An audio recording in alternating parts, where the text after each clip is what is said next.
Hi, this is Glycon. It's a motion capture system that uses your VR equipment to perform motion capture. It's real easy.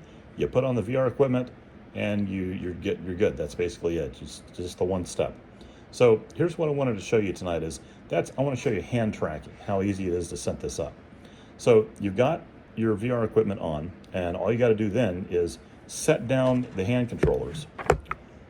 And as soon as the hand controllers come to a stop, your hands will start tracking in front of your body. There we go. Easy as that.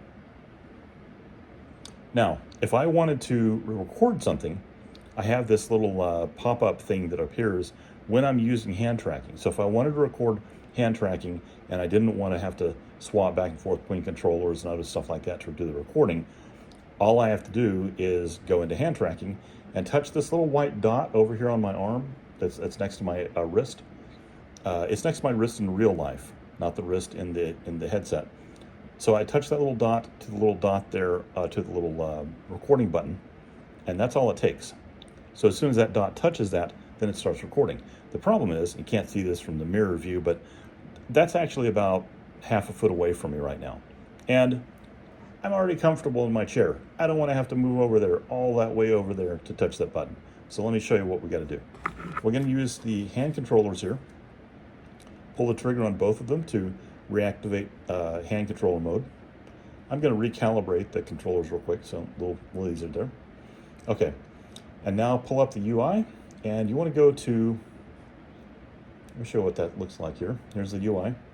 You want to go to hands and gestures.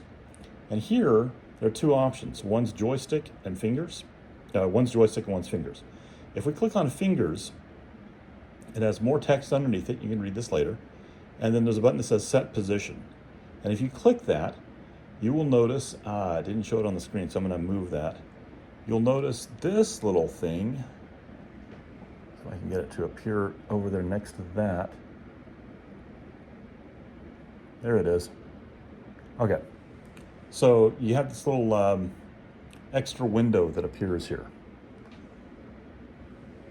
All right, and we want to move that around. And so when this is active, when this screen is active, if I press the, if I pull the trigger on this controller, it's going to let me grab that and move it around. And I know that it's clipping, the camera's clipping, so you can't really see it doing that. But basically, I'm going to move it around so it's where I want it. If you look over in the mirror, you can see that I'm moving this thing around here. So I'm gonna move it a little closer to where I am sitting, and that's good enough. All right. So now I'm going to go back to my other display, and now what I want to do is just put down these two controllers. And when I do that, I have full hand articulation, full finger articulation, and I can record simply by touching that little white dot to the record button. When I do that, the record button will briefly disappear and turn into a stop sign. This allows me to record out my scene, do my hand gestures, magic trick, close-up magic, whatever it is I'm trying to do. And then when I'm done, all I have to do is touch that again. And now that's recorded. The cool thing is, because of the way this is all set up and because of the fact that you can move this around, you can make it so that your hand animation is real smooth and you end by touching the button to toggle it. And that's what you want. You want to make it as much, as little effort on your part later to clean up as possible. So if you move this so it's easy to hit to start and easy to hit to stop, then you have very little cleanup that you have to do when you're done. All right, that's it. This is in the Meta Quest desktop version and in the Meta Quest native version, which are both now available on the website. On the Steam version, which will be available soon, if you're using the index controllers, it'll be very similar. You'll also have finger articulation there. Thanks. Have a great day.